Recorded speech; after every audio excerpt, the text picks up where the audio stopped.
आज मैं ग्रेटर नोएडा में मौजूद हूँ। यहाँ एक एमएसएमई को लेकर पंजाब नेशनल बैंक का एक आउटरीच प्रोग्राम है। उस प्रोग्राम में मैं मौजूद हूँ। यहाँ पे मैंने देखा कि कुछ ग्राहकों से भी फीडबैक लिए। हमारे साथ पंजाब नेशनल बैंक की एक बहुत कर्मठ कार्यकर्ता मौजूद हैं। मैम, ये जो कार्यक्रम था, इस कार्यक्रम का मकसद? नमस्कार सर। जैसा आप जान रहे हैं कि ये एमएसएमई आउटरीच प्रोग्राम है, तो आपको नाम से ही पता लग रहा होगा कि ये एमएसएमई यूनिट्स के लिए रखा गया है। पंजाब नेशनल बैंक में कुछ स्कीम्स ऐसी हैं, कुछ वित्तीय योजनाएं ऐसी हैं जो कस्टमर्स को अवेयर नहीं हैं कि और बैंक्स में जाते हैं तो बहुत सारी फॉर्मेलिटीज़ होती हैं कि आपको स्टॉक स्टेटमेंट भी देना है और आपको फिनेंशियल्स भी देने हैं। हमारी कुछ नई स्कीम्स ऐसी हैं जो कि जिसमें आपको स्टॉक स्टेटमेंट्स नहीं देने, आपको फिनेंशियल्स भी नहीं देने, आपको सिर्फ 12 महीने के सेल के ऊपर हम लोग 25% की फंडिंग कर रहे हैं। हमारे कुछ स्कीम्स ऐसी हैं, ट्रेड ग्रोथ है जिसमें हम 2 करोड़ रुपए तक बिना स्टॉक स्टेटमेंट लिए प्रोसेसिंग फ़ीस का फ़ायदा दे करके हम कस्टमर्स को आकर्षित ब्याज दरों के साथ लोन दे रहे हैं। तो ये आउटरीच प्रोग्राम बेसिकली इसलिए रखा गया था कि सभी कस्टमर यहाँ पर आएँ और हमारी इन वित्तीय सुविधाओं को फ़ायदा उठा सकें, उन्हें अवेयरनेस हो, क्योंकि यही यूनिट्स हैं जो राष्ट्र निर्माण करती हैं। आपको ये पता होगा कि सर एक लघु उद्योगी है जिनके सपने बड़े होते हैं, और जहाँ बड़े सपने होते हैं वहाँ आत्मनिर्भर भारत बनता है, जो कि हमारे प्रधानमंत्री जी भी कहते हैं कि आत्मनिर्भर भारत बनाइए। हम इस आत्मनिर्भर भारत के लिए जितना बैंक का सपोर्ट कर सकते हैं वो बैंक की तरफ से पूरा सपोर्ट एमएसएमई यूनिट्स को मिलेगा, क्योंकि ये लोग जीडीपी में 30% का कॉन्ट्रीब्यूशन कर रहे हैं और एक्सपोर्ट में 45% का कॉन्ट्रीब्यूशन कर रहे हैं। और यही नहीं, ये यूनिट्स जो हैं, ये छोटे छोटे उद्यम कर्मी जो हैं, ये रोज़गार को इतना बढ़ावा दे रहे हैं। ये 11 करोड़ की रोज़गार जो है सिर्फ एमएसएमई यूनिट से मिल रहा है। आप सोचिए कि अगर बैंक का सपोर्ट इन एमएसएमई यूनिट्स को नहीं मिलेगा तो ये कैसे तरक्की करेंगे, और ये तरक्की नहीं करेंगे तो देश का विकास कैसे होगा। जो कार्यक्रम है, इस कार्यक्रम में जो लोग आए उन्होंने किस तरीके के फीडबैक दिए? सर, ये आपने बहुत अच्छा क्वेश्चन किया कि फीडबैक्स बहुत ज़रूरी हैं। हमने अंत में जो अपना सेशन रखा है इस प्रोग्राम का, वो सुझाव सेशन रखा था। उस सेशन में बहुत सारे कस्टमर्स ने किसी कस्टमर ने सुझाव दिया कि इस एमएसएमई यूनिट के लिए जो टीओडी हम लोग देते हैं और टेम्परेरी ओवरड्राफ्ट देते हैं, उसकी लिमिट थोड़ी इंक्रीज़ हो जानी चाहिए, डेज़ की लिमिट। किसी कस्टमर ने सुझाव दिया कि हमें स्टॉक स्टेटमेंट देने में प्रॉब्लम आती है, तो हमने उन्हें यही स्कीम से अवेयर कराया।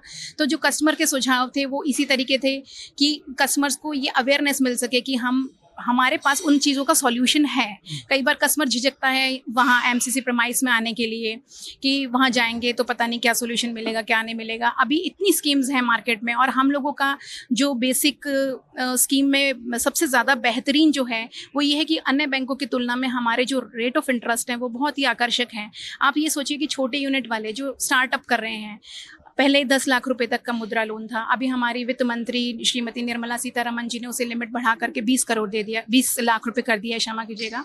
और सीजीटीएमएससी लोन जो पहले 10 करोड़ के होते थे वह अब 20 करोड़ रुपए तक के हो गए हैं। उस सीजीटीएमएससी की फीस में भी काफ़ी कटौती कर दी गई है।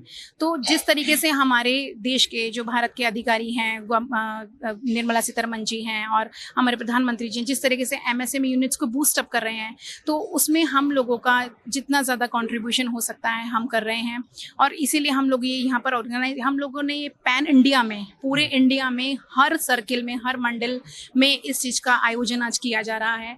और हमारे एमडी सर का ये मैसेज है कि हर महीने हमको इस तरह का एक एमएसएमई आउटरीच प्रोग्राम करना है, जिसमें कि स्कीम में जो भी परिवर्तन होंगे उसके बारे में भी उन्हें अवेयर कराया जाएगा और नए कई उद्योग कर्मियों को जोड़ा जाएगा। सर, निश्चित तौर पर हमारे साथ एक ग्राहक भी मौजूद है। सर, पंजाब नेशनल बैंक के साथ आप कब से जुड़े हैं और किस तरीके से इसका लाभ आपको मिल रहा है? पंजाब नेशनल बैंक के साथ हम 2007 से जुड़े हैं, और पहले हमारा नोएडा यूनिट था, लिमिटेड थी, जिसको हमें 5 लाख की लिमिट स्टार्ट हुई थी। धीरे धीरे हमारा बिजनेस बढ़ता गया और बैंक हमारे लिए से बढ़ती गई। 5 लाख से और बढ़ा, 1 CR हुआ, फिर 2 CR हुआ, और हर स्टेप पे हमें बैंक हमें से होकर दी रही। यहाँ तक कि 2018 में हमारी फैक्ट्री में फायर इंश्योरेंस हो गया, तभी बैंक ने हमको बहुत किया।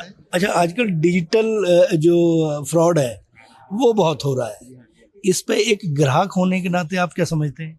इसके बाद हमको थोड़ा इतना एक्सपीरियंस नहीं है, डिजिटल का भी सुना है मैंने।